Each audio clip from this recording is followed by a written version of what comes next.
Bonjour à tous et bienvenue dans ce cours de chimie de première S qui s'intitule Cohésion des solides. Alors dans ce cours, nous allons voir quelles sont les interactions qui assurent la cohésion de la matière à l'état solide. Dans une première partie, nous verrons ce qu'il se passe lors d'un transfert thermique, puis nous expliquerons la cohésion d'un solide ionique et nous finirons par expliquer la cohésion d'un solide moléculaire.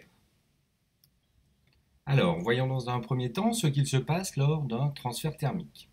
Alors, on va commencer par des petits rappels sur les différents états de la matière. Eh bien, en fonction des différentes conditions de température et de pression, il y a une espèce chimique qui peut se trouver à l'état gazeux, à l'état liquide ou à l'état solide. À l'état gazeux, les entités microscopiques qui constituent cette espèce chimique, c'est-à-dire bien des molécules ou bien des ions, en fait sont très éloignées les unes des autres et ont des mouvements qui sont très désordonnés. À l'état liquide, ces entités se déplacent mais en restant toujours au voisinage les unes des autres. Et à l'état solide, ces entités étant liées entre elles, elles vont peu se déplacer, en fait elles vont vibrer. Si on parle maintenant de cohésion de la matière, on peut voir qu'à l'état gazeux, les entités microscopiques, elles sont quasiment indépendantes. Elles ne vont pas interagir entre elles. Par contre, à l'état solide ou liquide, eh bien, ces entités restent très proches les unes des autres, eh bien, grâce à des interactions attractives. Elles vont s'attirer. Et c'est ce qui va faire justement la cohésion de cette matière. Donc la cohésion de la matière pour l'état solide et liquide est due à des interactions attractives. Alors, parlons maintenant de transfert thermique. Eh bien, un transfert thermique, c'est tout simplement un transfert d'énergie thermique. C'est ce qu'il se passe lors de la fusion d'un glaçon. L'air ambiant qui est plus chaud que le glaçon lui transfère de l'énergie et le glaçon va donc fondre. Lors de la fusion d'un glaçon, on peut noter l'évolution de la température de la glace lorsqu'elle reçoit de l'énergie thermique et on va dans ce cas-là obtenir un graphique comme ceci. On peut constater que l'évolution de cette température se fait en 3 étapes. Alors on va détailler chacune de ces étapes. Première étape, on peut constater que la température augmente. Eh bien, les molécules vont s'agiter de plus en plus. Deuxième étape, lorsque la température va devenir égale à 0, on va voir de l'eau liquide qui va apparaître. Et la température va rester constante en fait jusqu'à la fin de la fusion, jusqu'à ce que la glace ait disparu.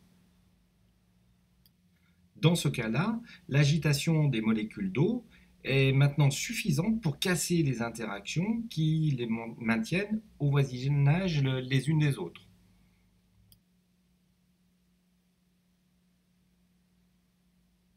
Troisième étape, lorsque toute l'eau est maintenant à l'état liquide, eh bien, sa température va croître de nouveau et l'agitation des molécules d'eau va continuer à augmenter.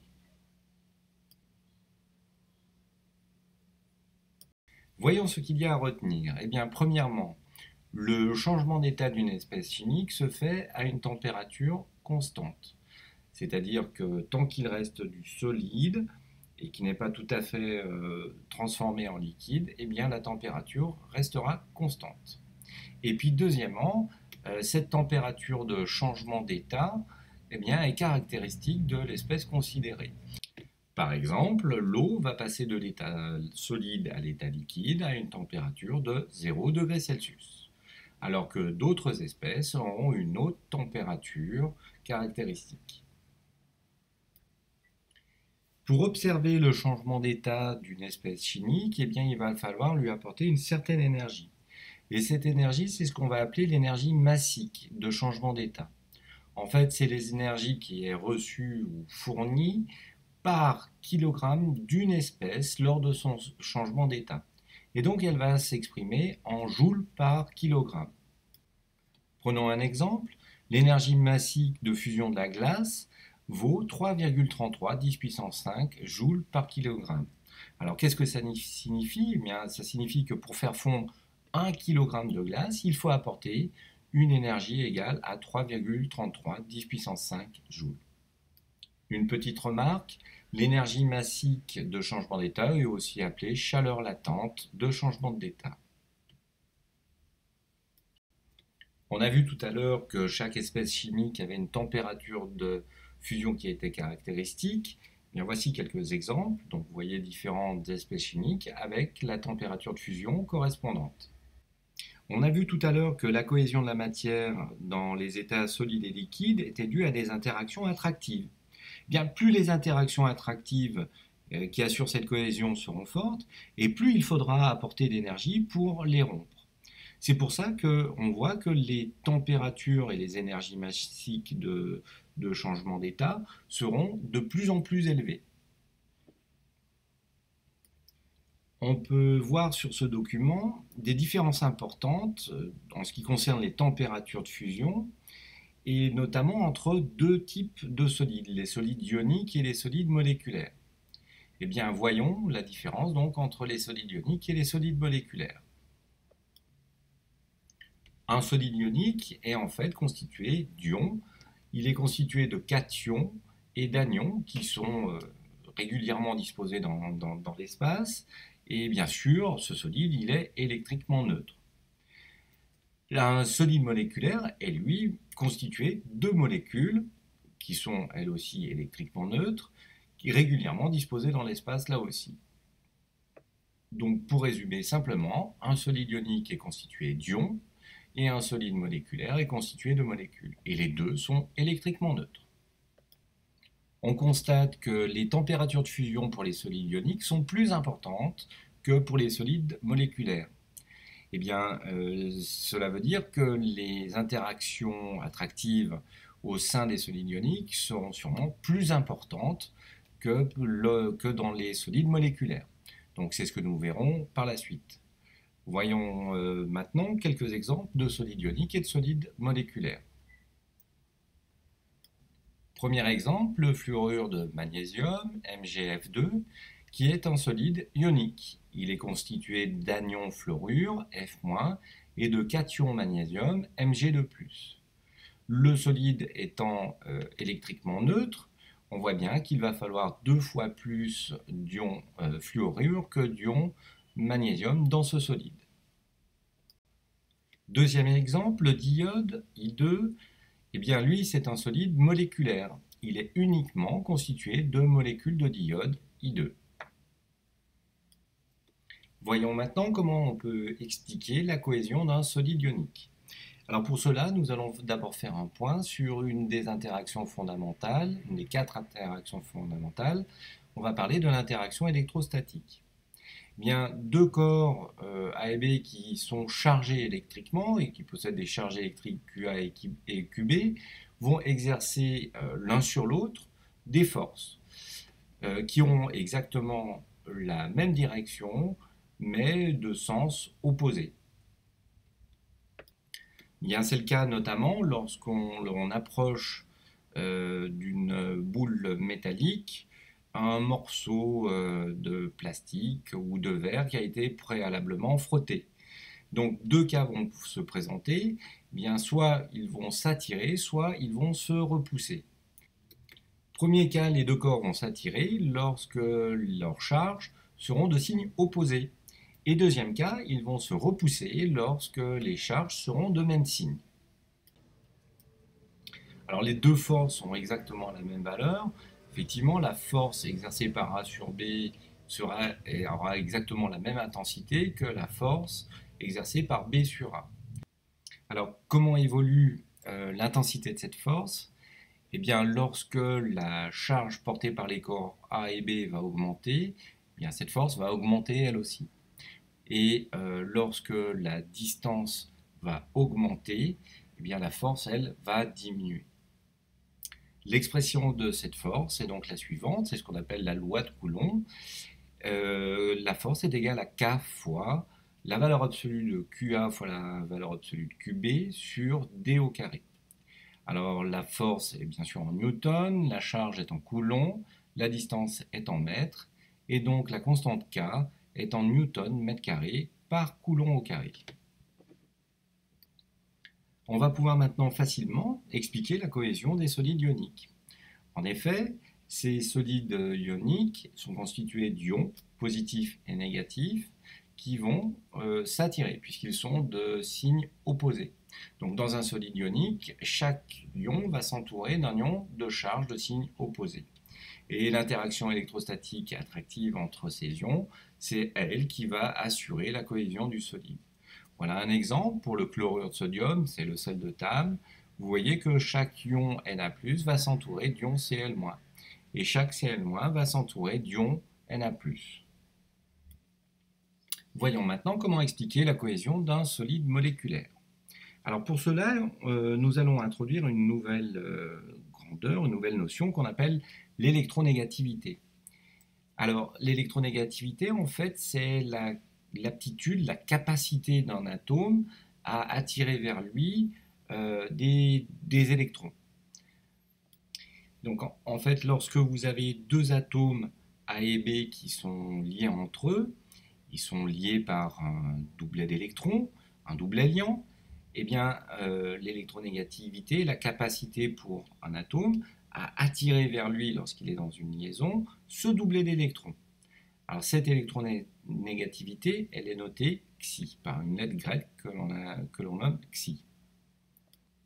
Alors voici l'électronégativité de quelques éléments chimiques. Alors on a ici les éléments les plus électronégatifs qui sont le fluor, l'oxygène, l'azote et le chlore. Alors voyons un exemple avec la molécule de chlorure d'hydrogène. On peut observer que l'électronégativité du chlore est plus importante que l'électronégativité de l'atome d'hydrogène. Le doublet d'électrons qui lie ces deux atomes eh bien, va donc se déplacer, et il va se déplacer du côté de l'atome de chlore, puisqu'il est le plus électronégatif. On va avoir donc des charges qui vont apparaître sur l'atome de chlore et sur l'atome d'hydrogène. Donc, comme il tire plus les électrons à lui, le doublet d'électrons, eh il va être chargé négativement pour le chlore, et donc on va avoir un défaut d'électrons pour l'atome d'hydrogène, donc une charge positive qui va apparaître. Alors attention, ce sont des charges partielles. On parle de charges partielles puisqu'elles sont inférieures à la charge élémentaire. Lorsque l'on a ce type de liaison entre les atomes, on va parler de liaison polarisée. Donc une liaison covalente entre deux atomes A et B est polarisée si ces deux atomes ont des électronégativités différentes. Alors, voyons maintenant ce que l'on appelle des interactions de Van der Waals. Bien, les interactions de Van der Waals sont des interactions électrostatiques attractives qui existent entre les molécules. Donc, prenons l'exemple du chlorure d'hydrogène, comme on a vu tout à l'heure. On a vu que les liaisons étaient polarisées et qu'il y avait des charges qui apparaissaient, des charges partielles qui apparaissaient sur l'atome de chlore et sur l'atome d'hydrogène. Eh bien, entre ces molécules, il va donc exister des interactions. L'atome d'hydrogène chargé positivement sera attiré par l'atome de chlore chargé négativement d'une autre molécule. On peut donc assez facilement comprendre qu'il existe des interactions entre des molécules qui possèdent des liaisons polarisées. Mais il peut aussi exister des interactions de Van der Waals entre des molécules qui ne possèdent pas de liaison polarisée. C'est le cas par exemple du diode. Il est constitué de deux atomes d'iode qui possèdent exactement la même électronégativité. Donc il n'y aura pas de liaison polarisée entre ces deux atomes d'iode. Mais le mouvement désordonné des électrons va faire qu'à un certain instant, eh bien, il y aura peut-être plus d'électrons sur un atome que sur l'autre. Donc on va avoir des charges partielles qui vont apparaître, mais à un instant T. L'instant d'après, elles auront changé. Ces charges varient à chaque instant, elles sont dites instantanées. On peut le voir, un instant d'après, ben voilà, les charges ont évolué. Eh bien, l'apparition de ces charges partielles instantanées va permettre d'établir des interactions de Van der Waals entre les molécules. Il existe un autre type de liaison intermoléculaire que l'on va appeler les liaisons hydrogènes. Ces liaisons hydrogènes, eh bien, ce sont des interactions électrostatiques attractives qui vont s'établir entre un atome d'hydrogène qui est lié à un atome très électronégatif et un autre atome qui est lui-même très électronégatif et porteur d'un doublet d'électrons non liants. L'atome A étant très électronégatif, eh bien la liaison entre l'atome A et l'atome d'hydrogène sera polarisée. Donc on verra des charges partielles apparaître, donc une charge partielle négative sur l'atome A et une charge partielle positive sur l'atome d'hydrogène. L'atome B portant un doublet d'électrons non liants, eh bien il va s'établir donc une interaction électrostatique entre la charge positive de l'hydrogène et la charge négative, enfin le doublet d'électrons non liants de l'atome B. Les atomes A et B qui sont impliqués dans cette liaison hydrogène doivent être petits. Et ce sont essentiellement donc les atomes de fluor, oxygène et azote. Donc, ce sont ceux qui appartiennent à la seconde période de la classification périodique. Alors voici un exemple de liaison hydrogène qui va s'établir entre les molécules d'eau. Et effectivement, l'atome d'oxygène est très électronégatif et de plus, il porte deux doublets non liants. Donc voilà plusieurs représentations de ces liaisons hydrogènes entre les molécules d'eau. On vient de voir deux types d'interactions électrostatiques attractives entre les molécules. Eh bien, ces deux interactions vont nous permettre d'expliquer la cohésion des solides moléculaires.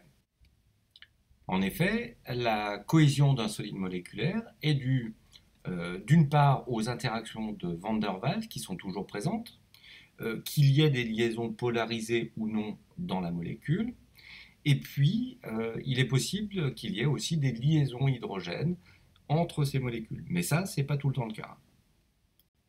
Si on reprend les exemples qu'on a vus précédemment, la molécule d'iode, eh bien, sa cohésion est due aux seules interactions de Van der Waals. Par contre, dans la glace, la cohésion est assurée d'une part par les interactions de Van der Waals et d'autre part par des liaisons hydrogènes. Les interactions de Van der Waals sont des interactions qui sont assez faibles. On le voit notamment dans le document où on a vu les températures de fusion, elles sont peu élevées pour les solides moléculaires. Et alors elles sont en général d'autant plus fortes, ces interactions de Van der Waals, que la molécule est volumineuse. Plus la molécule est volumineuse, et plus les interactions de Van der Waals seront importantes. Si on compare deux molécules qui ont un volume voisin, on va pouvoir constater que les liaisons hydrogènes sont plus fortes que les interactions de Van der Waals. En effet, la première molécule est une molécule d'éthanol, sa température de fusion est de moins 117 degrés Celsius. Et la deuxième molécule est une molécule de méthoxyméthane, dont la température de fusion est de moins 140 degrés Celsius. Quelle est la différence entre les deux? Eh bien, on peut constater que dans la molécule d'éthanol, il y a des liaisons hydrogènes qui vont pouvoir s'établir en plus des liaisons de Van der Waals. Donc, il va falloir apporter plus d'énergie pour rompre ces interactions entre molécules, d'où la température de fusion qui est plus importante. Voilà, ce cours est terminé. Au revoir et à bientôt.